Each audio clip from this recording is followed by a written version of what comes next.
En mayo de 1911, después de más de 3 décadas de dictadura, Porfirio Díaz dejaba finalmente el poder. El 6 de noviembre de ese mismo año, Francisco I. Madero asumía la presidencia de la República y durante los siguientes 14 meses, junto con la 26ª legislatura, trataría de consolidar jurídicamente las demandas planteadas en el Plan de San Luis, como la restitución de tierras a los campesinos. Sin embargo, Madero dejó a un lado las reformas sociales más profundas, que habrían beneficiado a obreros, campesinos e indígenas.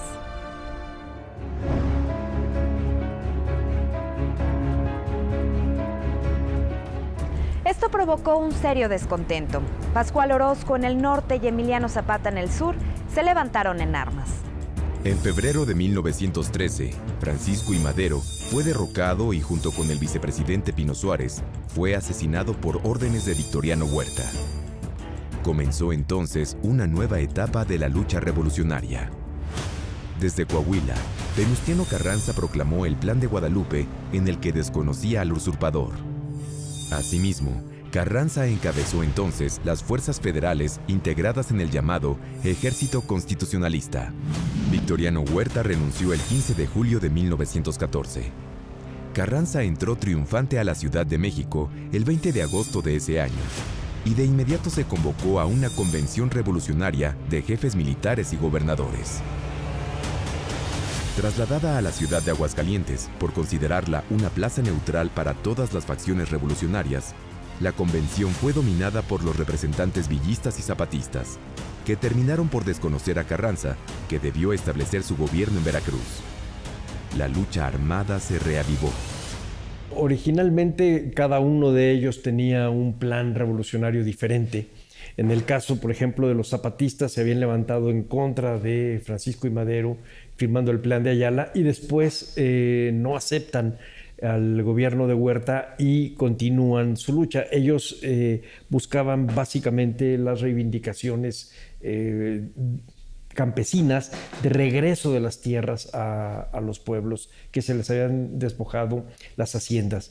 En el caso de los villistas, también originalmente habían sido madeístas y después se habían ligado a Carranza, y Villa y Carranza tuvieron una separación.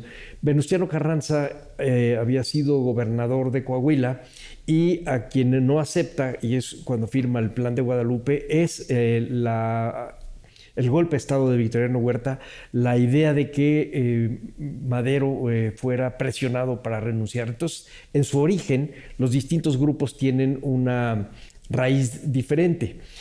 Pero a lo largo de la contienda fueron teniendo una serie de choques más allá del objetivo común de derrocar a Huerta. Tuvieron una serie de choques, básicamente no tanto por visión de mundo, sino por idea de cómo tenía que ser organizada la República.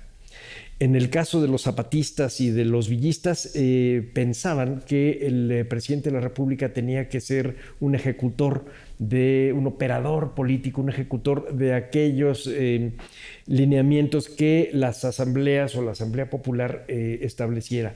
En el caso de Carranza, no. En el caso de Carranza, él buscaba que la estructura de la República fuera tal como la había manejado la Constitución de 1857, que era con 3 poderes divididos y encabezado por el Poder Ejecutivo.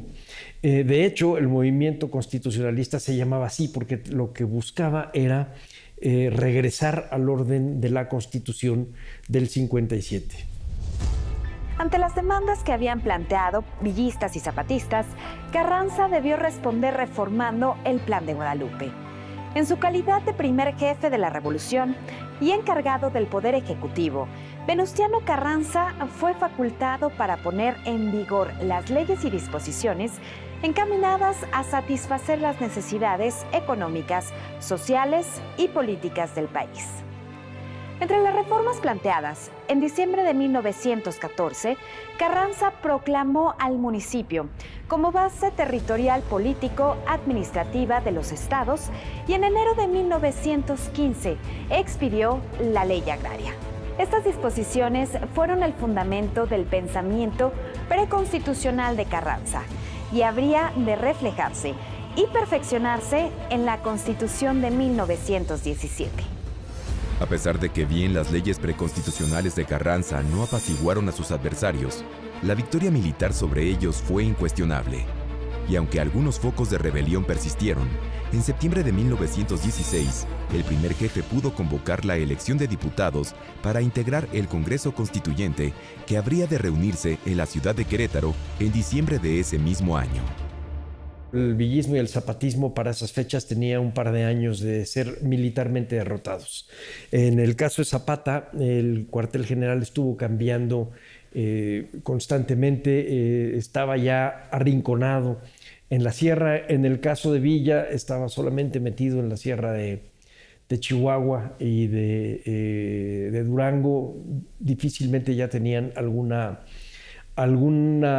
influencia de tipo político. Lo que sí eran, para el caso de los villistas, una molestia de tipo militar por el daño que podía causar en las fronteras, como de hecho sucede con la invasión a Columbus.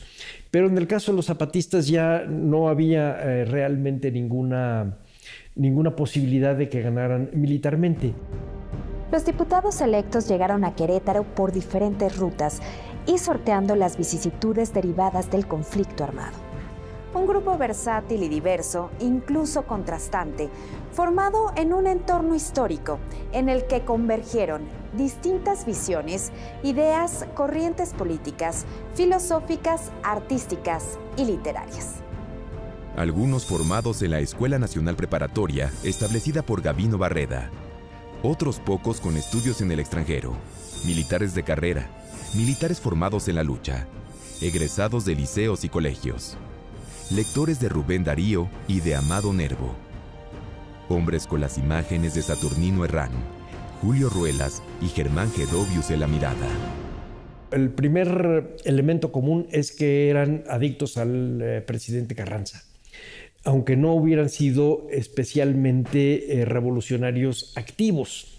El segundo era que eran personas que creían que las cosas podían mejorar. Es decir, que si establecías un cuerpo legal, México podía ser distinto al México injusto del Porfiriato. El 20 de noviembre, en la antigua Academia de Bellas Artes de la ciudad de Querétaro, nombrada por Carranza, capital provisional de la República, se presentaron los diputados para proceder a la calificación de credenciales. Con la idea de que no pasaran carencias, se les asignó un salario de 60 pesos diarios, los cuales, ante la depreciación del llamado papel infalsificable, terminaron convirtiéndose en 15 pesos oro por día. La geografía del país, particularmente complicada, luego de años de lucha, provocó que el número de representantes de cada entidad no correspondiera necesariamente a la población de cada estado, por lo que el número de diputados constituyentes fue disímila. Y así, mientras que Yucatán tuvo solo 2 representantes, Durango y Zacatecas tuvieron 7, Guanajuato 19 y Jalisco 21. El Distrito Federal fue un caso curioso, ya que de sus 14 participantes, entre propietarios y suplentes, únicamente 2 de ellos habían nacido en la capital del país. Había, digamos, claramente cuando menos 2. La primera era de los antiguos diputados de la legislatura 26, que eran diputados maderistas, y los otros que eran ciudadanos, que habían estado unos muy apegados a Carranza desde el inicio, como Mújica, por ejemplo, y otros que habían sido llamados al constituyente, que habían sido electos por el constituyente porque eran gente importante en su comunidad, sabía qué era lo que se necesitaba en su comunidad. A lo mejor no tenía ninguna experiencia legislativa, pero sí sabía qué es lo que quería para este país. En cuanto a sus edades, más de una generación estuvo presente en Querétaro, ya que mientras los veteranos habían nacido en 1855, los más jóvenes 40 años después, en 1895. Más de la mitad de los constituyentes nacieron entre 1870 y 1884. Sus profesiones y oficios igualmente eran por demás variados. Para empezar, hay que establecer una primera gran división entre militares y civiles. Los militares en su mayoría tenían el grado de general o coronel. Los había de carrera o formados en la lucha revolucionaria. 6 de los diputados constituyentes contaban con estudios en el extranjero. Los abogados conformaban la profesión predominante, aunque también había médicos, ingenieros y también periodistas, los cuales habían sido relatores de revolución, y algunos de ellos, como miembros del Congreso, emularon a Francisco Zarco y publicaron crónicas de lo que iba ocurriendo en el recinto parlamentario. El magisterio contó asimismo con una importante representación, no solo por su número, sino por su destacada actuación. Impresores, encuadernadores y tipógrafos estuvieron presentes por el gremio de las artes gráficas. Y junto a empleados públicos y algún artista de profesión, agricultores, un ganadero, trabajadores de las minas, un sastre, un cochero, un talabartero y un topógrafo se dieron a la tarea de dar a México una nueva Carta Magna.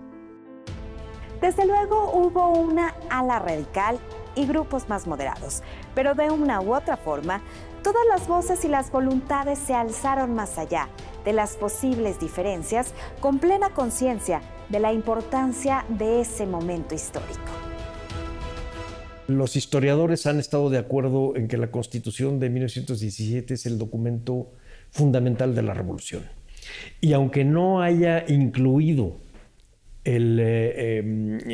las ideas y las propuestas de planes políticos de las otras facciones, sí en el espíritu de la ley está la idea que todos los demás tenían, que es con lo que inician la Revolución Maderista: un tipo de democracia, un tipo de elecciones, una forma de propiedad, una legislación agraria particular, derechos obreros, la relación entre el capital y